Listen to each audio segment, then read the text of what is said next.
Hi everyone, it's Sunny. I am here to speak with Kat Fox all about body shame and how it takes us away from our magic. And so first and foremost, I'm going to make sure that we are live in the group, and we'll give a couple minutes for people to pop on. And actually we have to wait a couple minutes for Kat to pop on. And so I'm really excited. Sid, how's it going? There's the cats in the background. I don't know, but I had this premonition that they were going to be like fighting in the background or something. So I hope that's not the case, but like intuition, right? Paige, how's it going?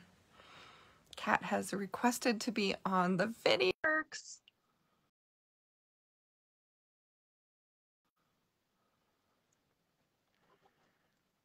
Hi, Shelly.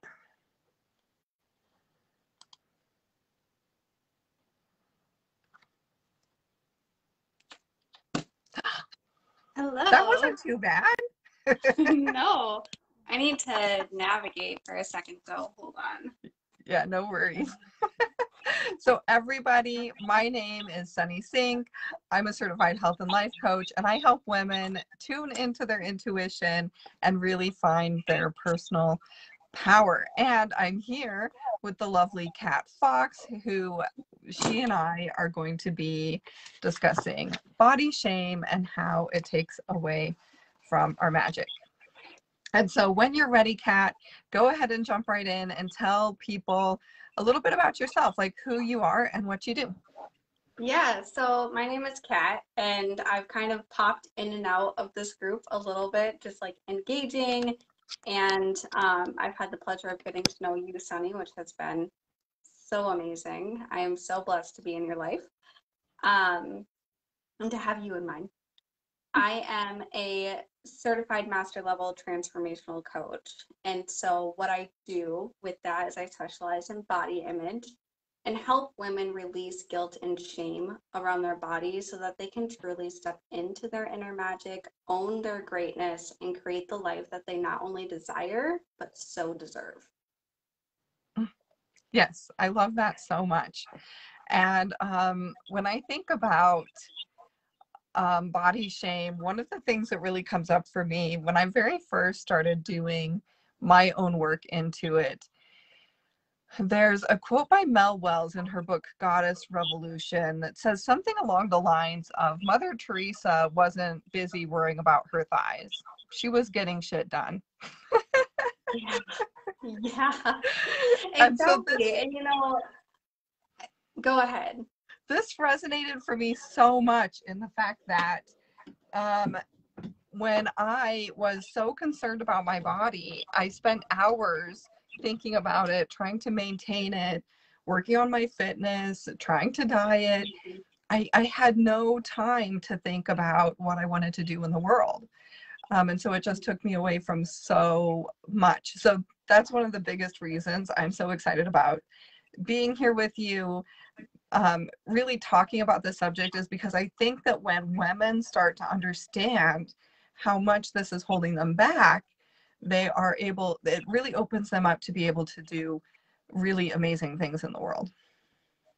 Yes, absolutely. And I love that you use that quote because for centuries, women were not so focused on their body, right? Our bodies were literally just a physical manifestation of our very being. And now we are consumed in a culture that places so much value and focus on what we look like, what our appearance is, and it's very objectifying. But when we're stuck in body shame, like you said, we can't focus on anything else but simply how our bodies look to the outside world. And so essentially, we're using 80 to 90% of our brain to only think about food and body. And that is so limiting, and it's frustrating, and it's exhausting. Yeah. Yeah. Because even with all this energy expended, we're most of the time not even happy, right? It's not working in our benefit anyway. It's not curing this body shame at all. So let's just start off, I think, with you explaining. I saw a video on your timeline yesterday where you were talking about what is body shame. So what is body shame to you, Kat? So body shame, I think we can all agree, is a state of feeling unhappy with our physical appearance, right? And for feeling like something is wrong with our bodies. And I sat down and did some really intense journaling around this subject because I wanted to get really clear on what it was that I wanted to bring to the table today and what I wanted to offer. And what came up is anytime we are living in shame, we are disconnected from our joy and our presence. And it becomes seemingly impossible to just be. We can't be in our bodies. We can't just be in our love. We can't be in the moments with the people that we care about. And shame distracts us completely. It keeps us stuck. It keeps us from being able to truly just experience the life that we were given. And so when we keep focusing on all that is wrong with us, we are limiting ourselves and reducing ourselves to just this ornament to be viewed by the world. And that's not really fair to anybody, not ourselves, not anybody that comes after us, not the way we perceive other people, because we all deserve to be seen as humans. But when we look at the definition of what shame is, the dictionary says that it is a painful feeling of humiliation or distress caused by the consciousness of wrong or being of foolish behavior. And when we really look at that definition, we can see that what it is to truly live in shame is to see our very existence as bad or wrong. Yeah. And I don't know about you, but I don't want to believe that my existence is bad or wrong. I want to believe that my existence is on purpose, that it's not wrong. Absolutely. Absolutely. Yeah. Yeah, and even just to like really break that down and say like this body shame means I think my body is wrong. Mm-hmm. But your body is what it is. There's nothing right or wrong about it. Right? Your body is literally and another person that needs to be cared and loved for, just as your child would, for instance. And I'm a mom, so this is like the most common example that I use. But when you look at your body as another person, it's like, oh wow, you mean that I actually need to care for this living thing, because your body really is a living thing. So yes, you are separate from your body, but you're also your body at the same time. And can we allow those two to coexist? mm-hmm. Yeah. I love that. So where do you think that this body shame comes from? Well, first, before we really get into like the nitty-gritty of it all, let me just say this is going to feel so confronting. So much of what is shared today is going to hit home, and it's going to hit home hard. And so I want to remind anybody listening that this might be the first time that you're able to see and really feel into the impact of what the shame around your body has been for you, how that has affected your life, your experience, and to just give yourself some radical permission to be compassionate here, because there's nothing wrong with feeling body shame. It's actually very normal. It makes you normal. The question becomes, how can we overcome it? And so as we kind of talk about this stuff, I just want to be extra cautious that we don't beat ourselves up even more than we already do on a daily basis, right? So extend some compassion and hold deep love for yourself, knowing that this is a normal experience. Yeah, absolutely. So, I feel like when I first started deconstructing this, and my first introduction to this was from that same book, and she was asking these very confronting questions, like, how are you talking to yourself? How are you talking about your body? What are the words that you're using? What are you what like just all of these questions. And I remember feeling so much guilt. And so, Mhm. you know, the difference between guilt and shame is guilt is I did something wrong, and shame is I am wrong. That's Brene Brown's definition. Yeah. And I remember feeling so much guilt. And the thing of it is most, if not all of us go through this. Most of all, if not all of us have been taught to think this way. And Mhm. so, yeah, absolutely tuning into that compassion, giving yourself that grace, and knowing that this is such a common experience. And if you are at the beginning of this process, then this is just a really great time to gain that awareness and choose something maybe different. Yeah, yeah, exactly. And I think that's a perfect segue into the answer to your question of where does the body shame come from? We are not born with this inherent hatred towards our bodies. We are not born to be at war with our bodies. That is a learned behavior. It is a learned mindset. And so if we can learn that growing up and all throughout our adult years, we can also unlearn it. And Yeah. there are three main areas where we learn this stuff. Okay. We learn it from parents and family. So those close adults that are nurturing us and caring for us throughout our childhood. Our peers growing up, starting at the age of 5, little girls are comparing their bodies and talking about dieting because we are surrounded by that. And then, of course, the media being incredibly impactful. I think the two hardest ones to overcome are the family and peers, because those are the people that, those are usually the voices that we start hearing in our heads, and we really care what those people think of us.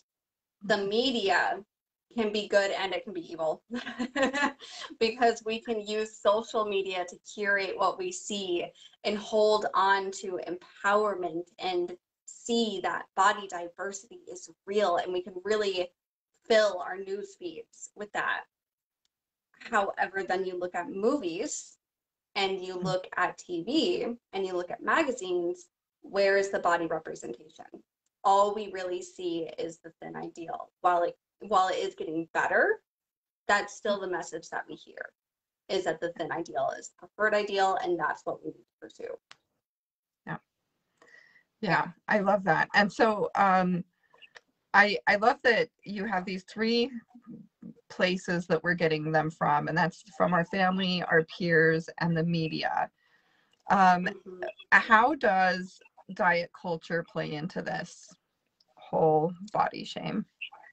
Well, it plays into all of it because diet culture, I think, it's always been a very, very loud thing for us to hear. Diet culture has always been very prominent within our lifetimes, but especially through COVID and coming out of a pandemic, and then also like seeing us kind of go back into the pandemic, it's diet culture is really feeding off of any weight gain that occurred for people.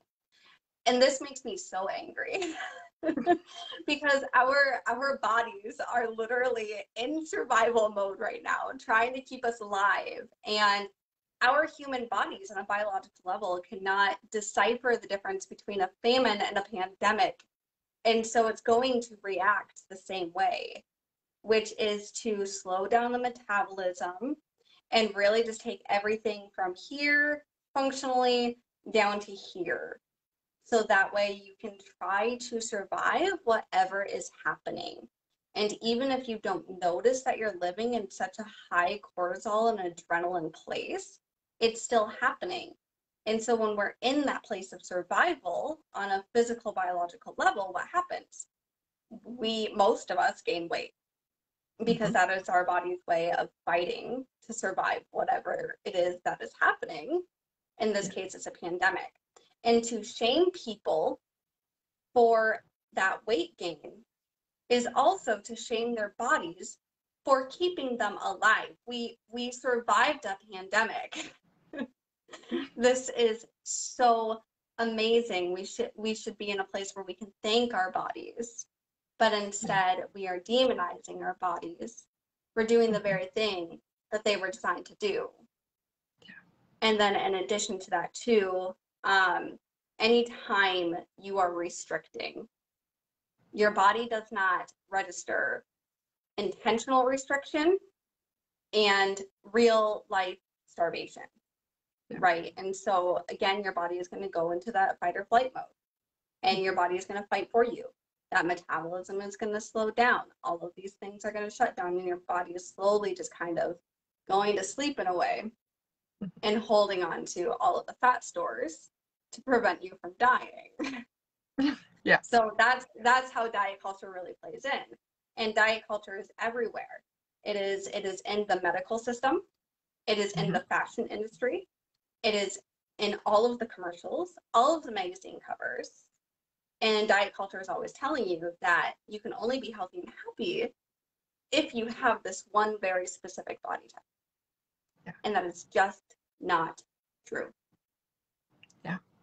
Yeah. I love Yeah. this. And I feel like, so diet culture, I feel like, is the water that we're all swimming in, right? This Yeah. idea that we should be a certain body type. And if not, we need to restrict our calories and we need to work out more. And new year, new you has all the fitness equipment next to it, you know. All Yeah. of these are really just rooted in this, you know, water that we're swimming in, which is diet culture. And then diet culture messages are then further distributed by the media, by our peers, by our family. And so I know that for me, one of the things I really struggled with is coming from a place of a mindset of diet culture, always working on my fitness, always working on my diet. I skipped the cake today, whatever. That was always on Yeah. my mind. That was always what I was talking about. So I started getting into these groups of people and I'm trying to change my diet mindset, but they're still there. So Yeah. how do you combat these messages that are coming at you? How do you deal with these when you're sitting across the table, for example, with someone who's still in that diet mindset? Well, let's first be really honest here. That mindset doesn't ever truly go away. Right. I don't. Here's the thing. In my own experience, in my own healing journey, I when I was a kid, Weight Watchers and the Atkins diet were like the thing, and now keto is like the rebranded version of Atkins, and that's so I grew up with the women in my family always Mhm. dieting, talking about, oh, I can't go over my points for the day. Oh, I've had too many calories and so I need to cut back tomorrow. Constantly weighing out the portions on their plates and actually getting out the food scale to do so. And this is the talk that I was raised with. I also attended Weight Watchers meetings with both my grandma and my mom as just like a 5-year-old.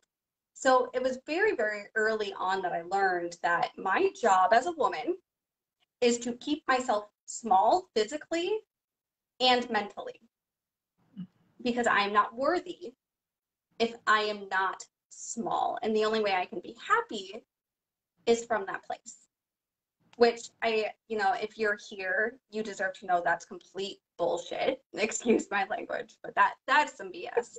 So Yeah. let's not listen to that voice anymore. Um, but with that experience, I then developed an eating disorder that lasted for probably about 2 decades.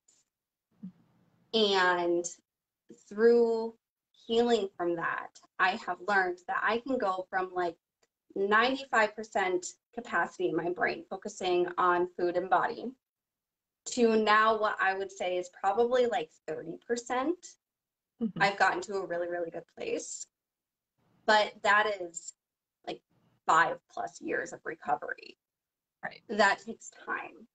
Yeah. I also want to say, before I really dive into how we're able to get from like that 80 to 95% area to where I'm at 30%, most diets lead to disordered eating and full-blown eating disorders. Yeah.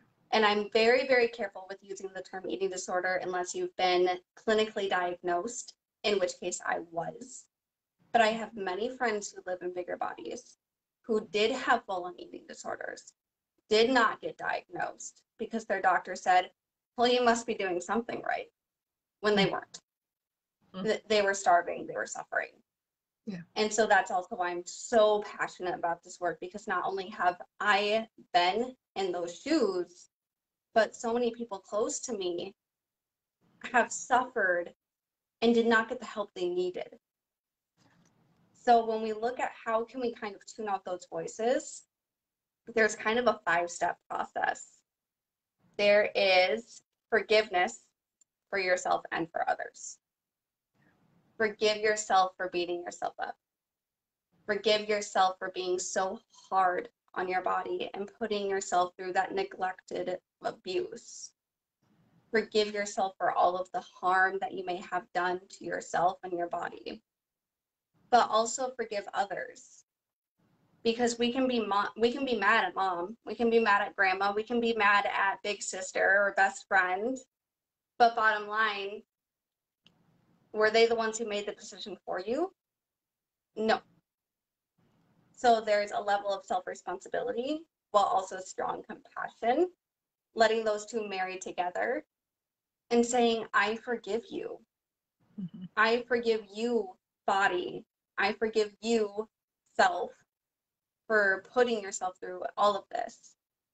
But also I forgive all of these people who confirmed the beliefs that are in my head. Yeah. The second step is to vow to yourself and your body. This is a commitment to how you are going to show up for your body. How are you going to love your body? Because superficial love is not actual love. That's not real love. Real love is action. Real love is care. Real love is respect.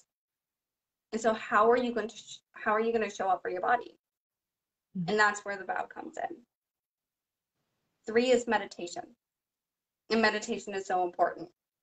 This allows you to connect with your body. It allows you to really come back into her as this vessel that contains all of your beautiful magical self, and gives you an opportunity to really get to know your body on a deeper level.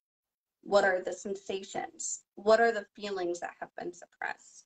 What are the thoughts that are still held within your body? And then there's an exercise that I have my clients do where we do like a 5-5-7 breath. And as they're inhaling, they're saying, I love myself, I love my body.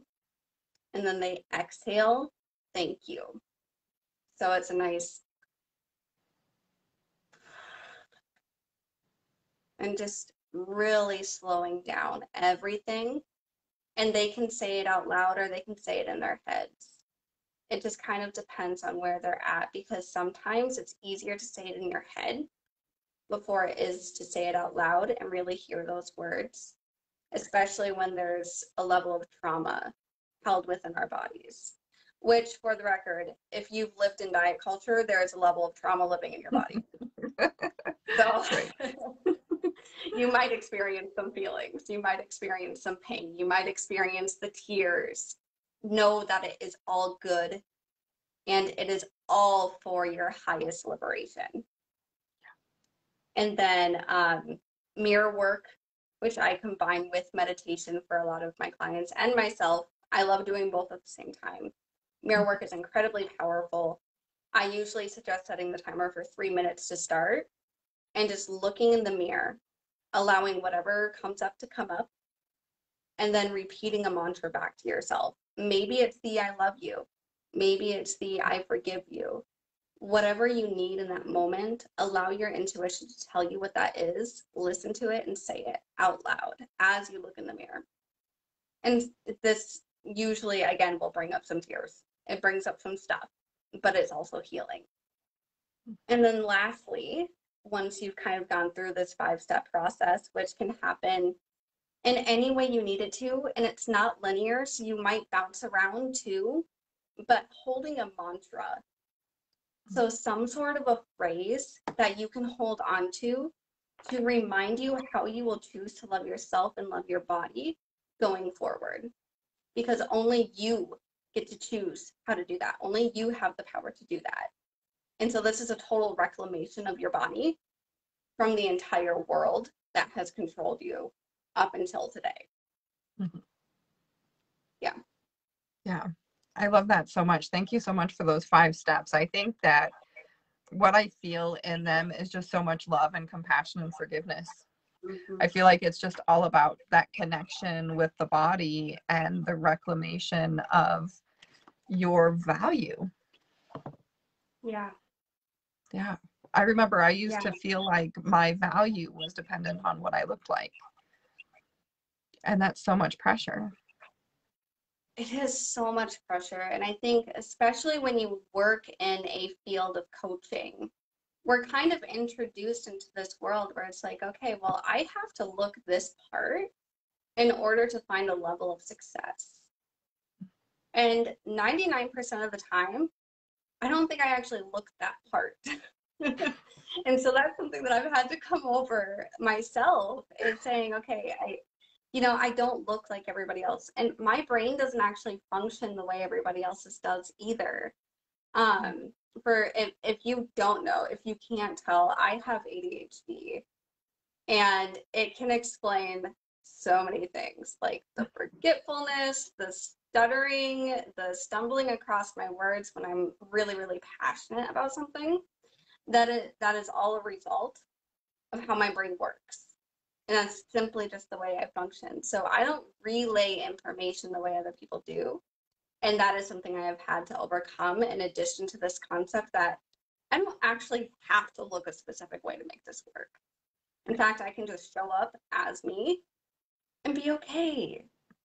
But this also impacts our ability to show up in other career fields too. We are so scared to pursue other things because we are placing our self-worth on our appearance, which again is objectification.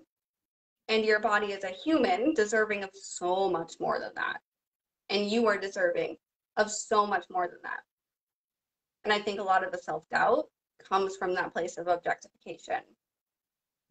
So, I could go on and on and on.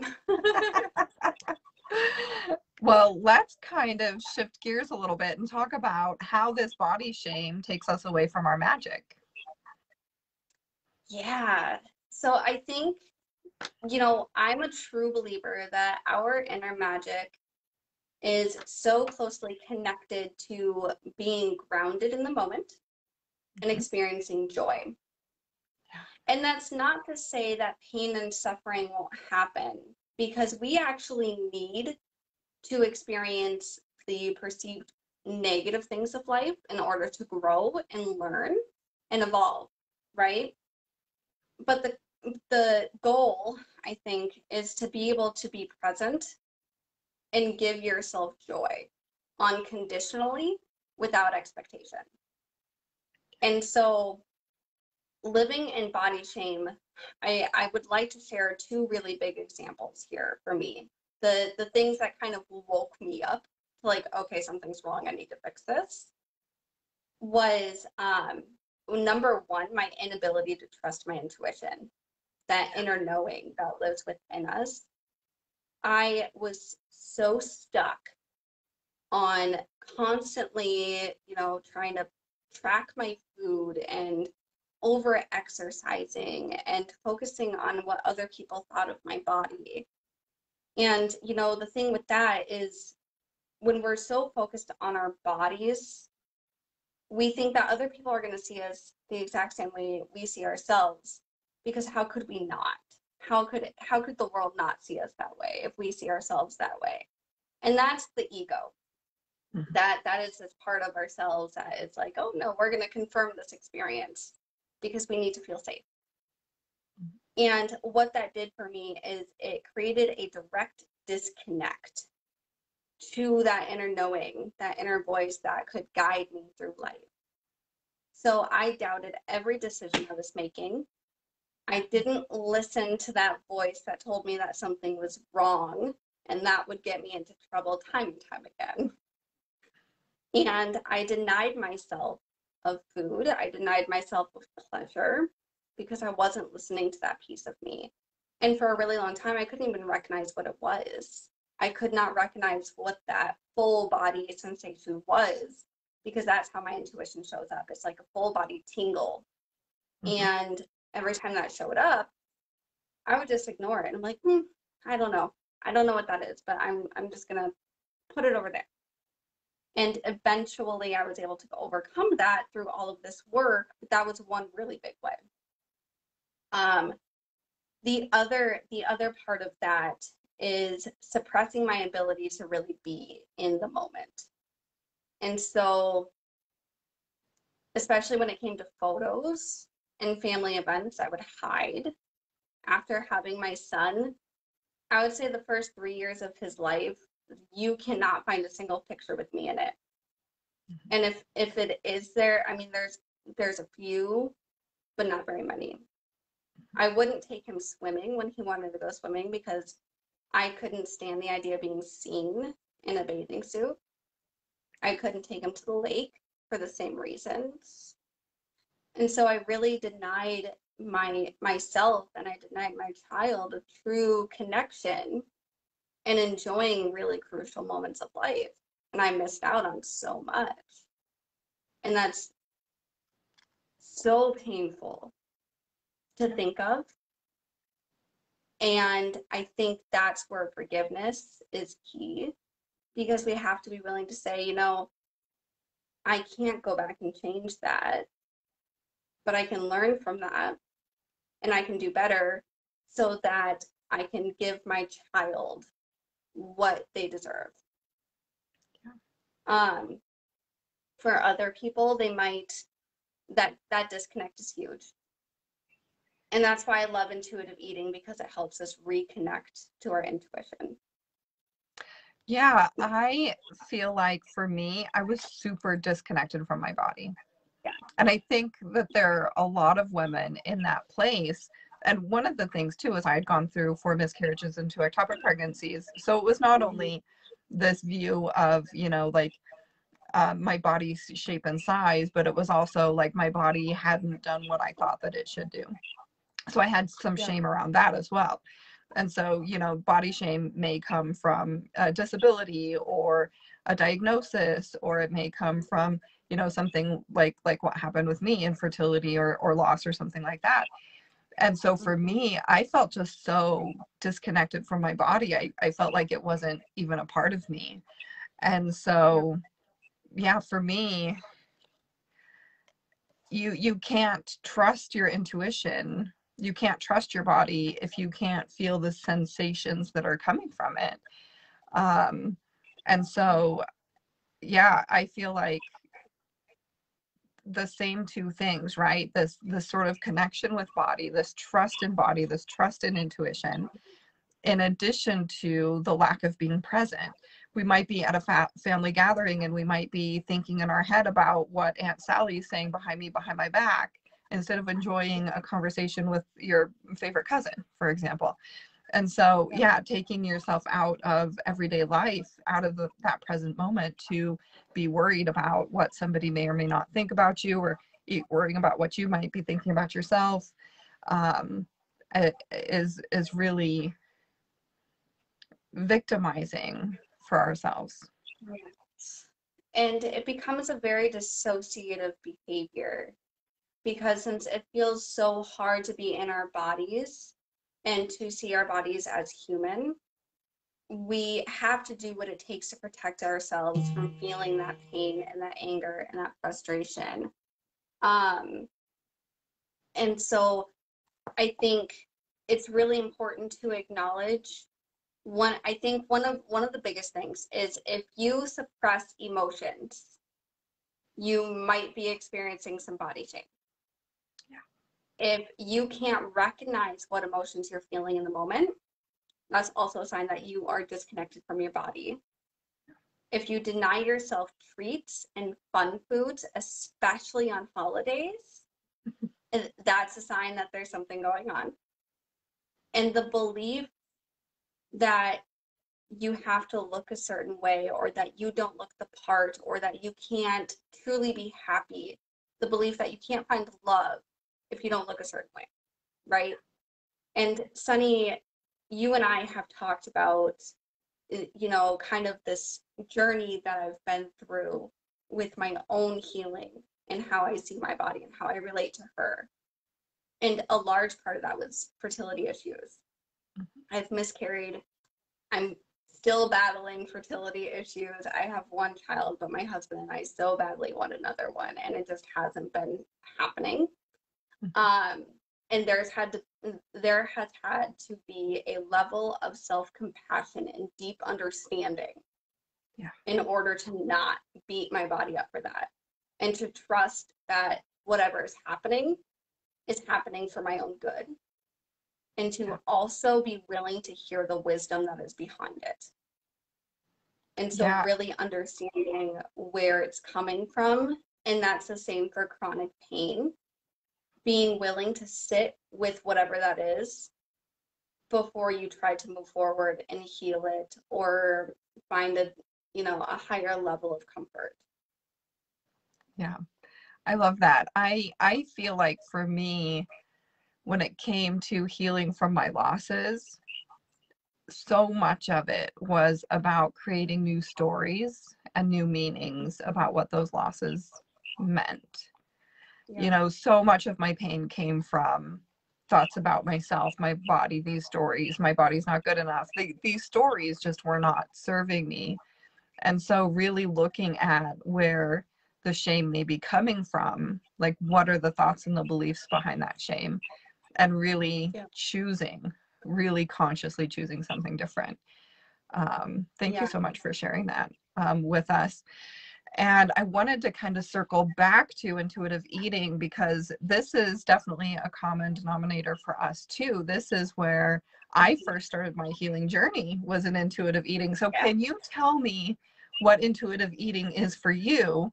And this was your entry point into your growth journey as well, right? It was. It absolutely was.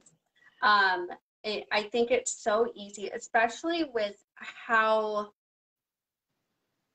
manipulated, I'm going to use that word because they could take the time to find the truth, but they choose not to. So how manipulative or how manipulated our medical system is by diet culture. It went from, you know, complete starvation to then orthorexia. Yeah. Because I was so afraid to touch anything bad. And for those who don't know, what is orthorexia? That is where you do not allow yourself to eat anything that's not clean or healthy. Yeah. The quotes are crucial. It's so like any sweets, any carbs, basically all of my favorite foods I was not allowed to touch. And that's really hard, like culturally, because I'm Native American and Italian. I love pasta. I love carbs. I love starches, and I was denying myself access to all of those things. It got to the point where when we would go to my in-laws for our like bi-weekly dinners, I wouldn't be able to stand in the kitchen until the food was done, because they keep all their little treats in this one little corner, and I would just stare at them. And I was so scared to touch them that I would almost start crying, and I would have to just like leave. Yeah. So through that journey, I was introduced to intuitive eating. I had about 4 years ago now. I started following both Julie Olamacher and Holly Toronto, two coaches that went to Health Coach Institute and were certified through there. They were like the first people that I discovered through my training to become a health coach. So I started following them. And finally, after about a year, I started listening to them and actually started like reading their content rather than being like, oh yeah, that's a good idea. That's a really pretty thought, but I'm going to keep living over here. I finally started listening, and I was like, that's crazy. That doesn't, So you're telling me that diets are failing me and not the other way around? What? They don't work So for I anyone. started, Diets do not work for yeah. anyone. No, I always tell my clients that if you're here because you failed a diet, thank God, because where would you be if you hadn't? Where would you be if you hadn't failed? That's actually a really good thing. So, then I found intuitive eating. Long story short, intuitive eating is evidence-based, science-backed information on getting in touch with your body cues and learning to eat in a way that isn't restrictive. It's totally free. You're allowed to eat, like unconditionally. You have the unconditional permission to eat. And it is a process of getting to know your body to feel as good as possible, as long as possible, as much as possible. And so this is where if you want the hamburger and fries, you get to have the hamburger and fries. But also knowing, so for instance, for me on a really hot day, I actually don't like heavy foods. I feel really, really sick if I eat heavy foods on a hot day.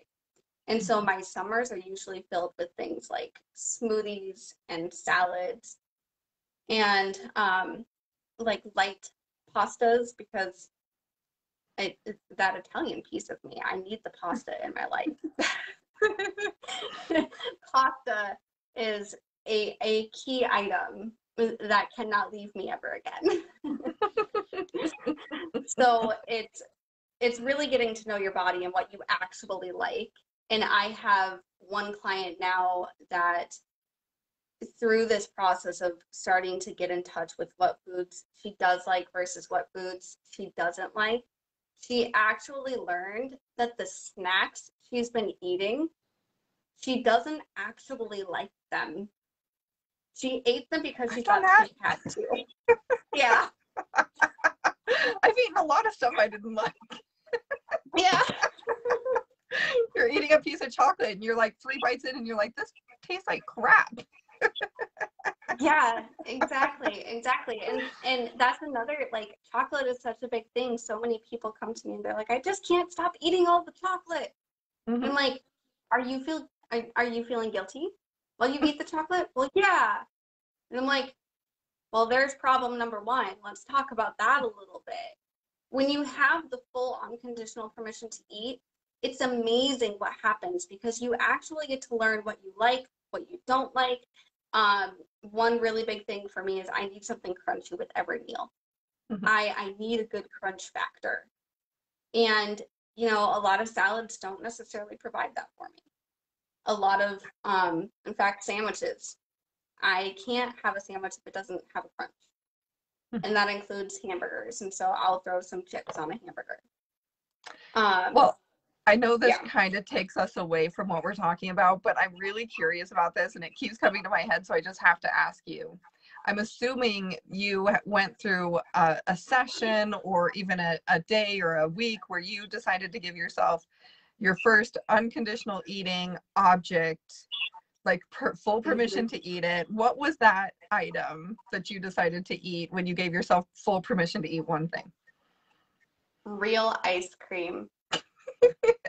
Real ice cream. Not that fake banana ice cream. I'm talking like the real ice cream with actual ingredients. Dairy and sugar.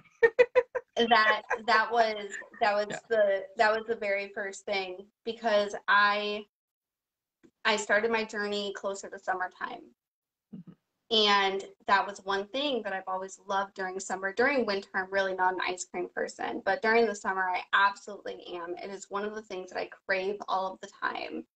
And so I kept trying to mimic it with bananas and like oat milk and ice. Nice And it cream. I wasn't used to make it too. Yep, exactly. And it was, I mean, it wasn't bad, but it wasn't fulfilling the craving. And so upon the work that I did with my own coach, I gave myself full permission to have some ice cream. And for about a week, it was probably a little much. I had a little bit of a tummy ache.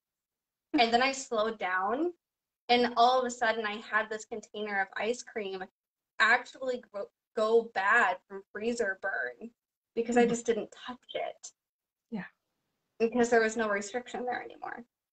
Yeah, it wasn't And this taboo item that you couldn't have anymore. yeah, and you know, that's the thing. Yes, when you give yourself the unconditional permission to eat, you're probably going to go all out for the first few weeks. And then you're going to slow down because your body and your brain are realizing that you can actually have that thing whenever you want it. Yeah. And that it's going to be there. I think a really good example, something that just comes up in my head, is I was camping with, well, I live like 10 minutes away from the campground, and so I wasn't camping. My mother was camping, and my kid was with her.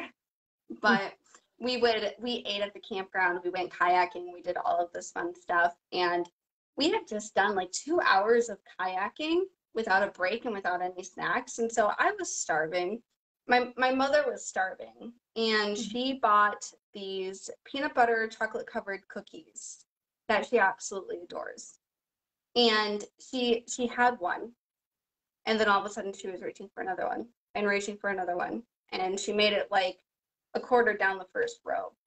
And finally she handed the package to her husband and said, "You got to take these, I can't have any more." And in my head, you know, because she's my mother, I have to be very, very careful with how I approach these things. But in my head, I immediately knew, you never give yourself permission to have these. Yeah. You don't actually keep these in the house because you're scared of them. Yeah. And I am so thankful that I've been able to release that. I am so thankful. And that's one of my favorite things to have happen with clients, is they're able to release that and say, yes, I can have this, and it's going to be okay, and I'm going to be okay. And whether or not I have these does not define whether or not I'm a good or a bad person. It doesn't define my worth. It doesn't define my value. I'm just allowed to have these. Yeah, so kind of to summarize, intuitive eating for me is definitely like listening to the body's cues, whether that's hunger and fullness or how your body feels after you eat something. Your body will tell you whether or not that was healthy for it based off of like how you feel. Like if it's super heavy, maybe I ate a little too much, or maybe it's not agreeing with me for whatever reason, you know. And I even took it to a really fun level where I would like go to the fridge and I would say to my body, what are you hungry for? I'd listen, and then I'd actually grab for it. So really tapping into that intuition when you're making your food choices and when you're feeling like you're hungry or you're full. And are you eating as soon as you're about to get hungry, or are you waiting until you're ravenously hungry? You know, like, are you listening to your body when it says I'm hungry? And so, yeah, I love that. I think that it's awesome to be in tune with these sort of signals that our body gives us. And it's really this entry point into living a fuller intuitive life. It is. It absolutely is. Intuitive eating, I always say, is like the gateway into tapping back into your intuition and your inner magic. Because food is like one of the first things that we use to suppress all of that. It's one of the first ways that we start disconnecting our connection to our body, where we just start unplugging from our soul and say, okay, well, I'm going to outsource everything to this authority, and they're going to tell me what to do, what to eat, and how to move. And that's not fair to your body. And I really love, Sunny, that you use the example of looking at the fridge and asking your body what sounds good. I call this dropping in. Aiden and I actually every day for lunch, because he can never tell me what he wants.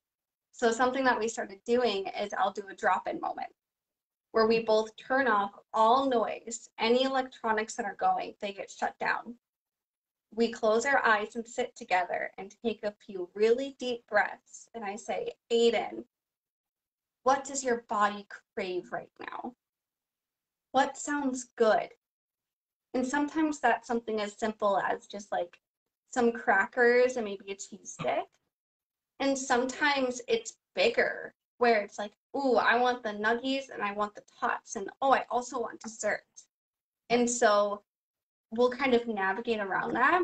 And so if you're a mom and you're really struggling to find that balance, or you are struggling to listen to your body, make that into a game with your child and get them included, because not only are you teaching them, but you're teaching yourself alongside them. And that just makes it so much easier. And honestly, it makes it fun. Yeah, I love that so much. Can you see the comments, Cap? I cannot. So What are we Amber getting asked a in? question, and I would love for you to answer this question.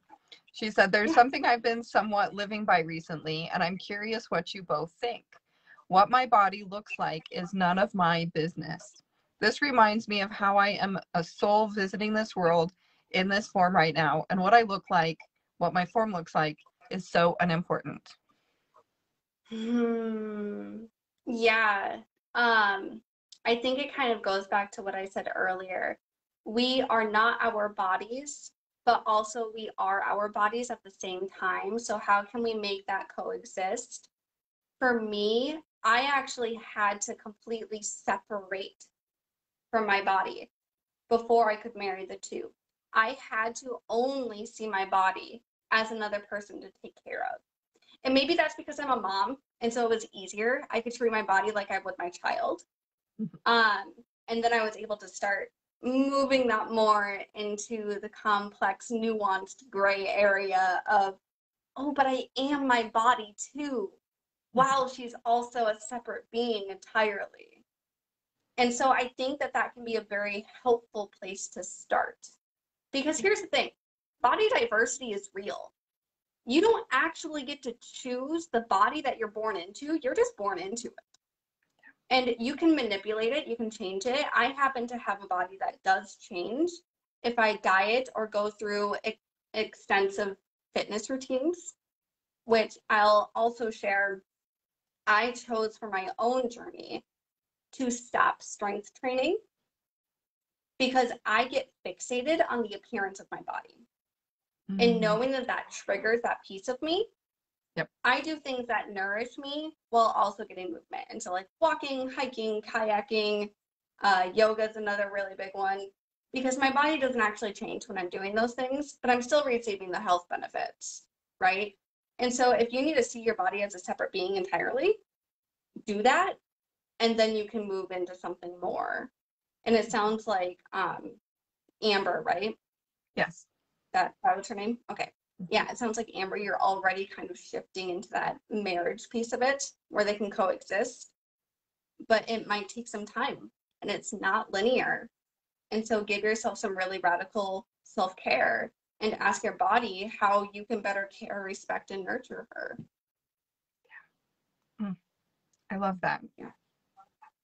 I love that. Any other fun questions? Like, now would be a great time for questions. Yeah, please feel free, if you guys have any questions, drop them down in the comments below.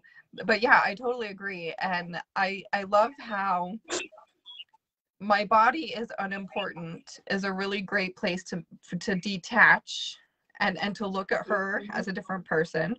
And I agree that there is this point where you may want to do a little bit of merging, and like, how can I, not only is it a different person, but it's a different person that I'm responsible for. I am responsible for nourishing and caring for her. I am responsible as the soul who inhabits her, to care for her properly. So yeah, I love that. So while what she looks like is unimportant, the care that you give her and the love that you give her is important. And I think something that now would be a really good time for me to share this. I actually did an oracle reading yesterday about this topic to see what my guides needed me to share, what wisdom needed to come out during all of this. And it all came down to really just the unconditional permission to love. unconditional love for yourself, unconditional love for your body without any expectations. Because you don't have to place expectations on what it looks like to love your body. In fact, would you place expectations on love for your child or love for your best friend? Chances are you probably wouldn't. And so can you start treating your body in that same way and coming from that place of full divine love and just seeing how that opens up all of the magic within you and how you can begin to see where you have hidden abilities or what you truly are capable of manifesting, because you're not suppressing those parts of yourself anymore and you're not hiding anymore. You're not disconnected from your body anymore, and you're not occupying your brain space with thoughts about your body and food. You're not distracted. And so you can just do all of these things because you act from that place of divine, unconditional love. Yes, I love that. Yeah. I know for me, I placed so much of my value on the way my body looked. And I think that that's part of diet culture. And so to remove that litmus test, to know that we are all inherently valuable just for being alive. Knowing that you yourself don't have to be, do, or have anything to be worthy, lovable, valuable, and show yourself that unconditional love that you would show your child or somebody that you were deeply in love with. Yeah, exactly. We are all born with the birthright to love and be loved. And that does not exclude our bodies. In fact, our bodies are very much included in that. And we not only do we get the permission to love other people, but the thing that I really want to be taken away from that is you are born with the birthright to love yourself and your body as much as you would anybody else, possibly more, because this is literally the container that gives you the ability to experience life. Without your body, you don't have physical proof of your soul, your essence, who you are as a person. This is the physical container expressing that. And so it's, it just comes back to love. It comes to unconditional permission to love yourself and your body, knowing that you are good and worthy no matter what. No matter what. Nothing can put a price on that because it's inherent. I love that. And I feel like that really wrapped up everything that we talked about into just a couple sentences. So is there anything else that you'd like to kind of cover before we jump off of this live video?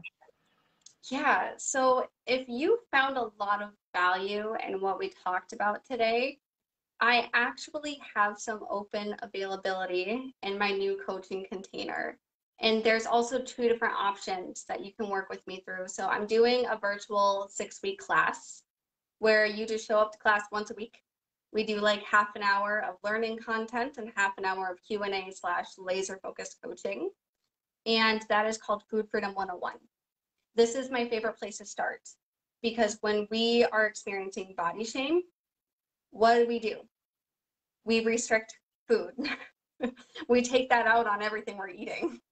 So that's kind of like the starting place. If you just want to dip your toes in, that's a really good place to go. And I think, Sunny, you're sharing the link for that. Yeah. If you have already kind of been playing around with this stuff for a while and you're ready to work with a professional to really help you dismantle everything you've learned and step into your power, then I have 5 spots that I'm energetically open to. This means that there's a possibility you can work with me later. In fact, there is a possibility that you can work with me later, but right now I'm only opening up 5 spots because that's what my energetic field allows at the moment. And that is for Body Peace Revolution. This is the intense premium coaching, is what I call it, because we are totally dismantling all of the social constructs that you have clung on to and all of the toxic beauty standards. And we will still start with the food, but it's a lot more body image focused. So those are 2 ways that you can work with me. And both of those links will be dropped below, I believe, in the comments. Aside from that, if you just wanted to like join my free Facebook journey, you can. I have a free rewrite your body story to help you release some of those old stories and step into what it is that you want. And you can follow me on social media, or you can tune in on my podcast. I'm kind of everywhere at the moment. I'm doing a lot of really fun things. Nice. Absolutely. Yeah. And so I dropped those 2 links in the comments right now, but all of the links for to get a hold of Kat will be in the description box as soon as we're done. Yeah. Awesome. Are there any other questions popping up, Sunny? No other questions. But Jennifer did say that was a really great metaphor, that our bodies are our container for experiencing life. She loved that. That's one of my favorite mantras that I live by. Mm-hmm. Yeah, it's beautiful. Well, thank you so much, Kat, for joining us. I was so excited for this conversation, and thank you so much for sharing your wisdom in this area. You're here in the group with us, and so I look forward to seeing all that you contribute here in the group with all of us. Thank you so much for having me here and allowing me to hold space with you. It was so much fun. And if there's any questions, or if anybody drops in the replay or something comes up later, you can always drop questions in this video, and both Sunny and I can come back and answer them as they come through. Absolutely. Awesome. Yeah. Thank you, everybody, for being here with us live. Thank you, everybody watching the replay. We really appreciate you and all of your guys' love and support. Yes. Thank you. Have a great day. Bye. Bye.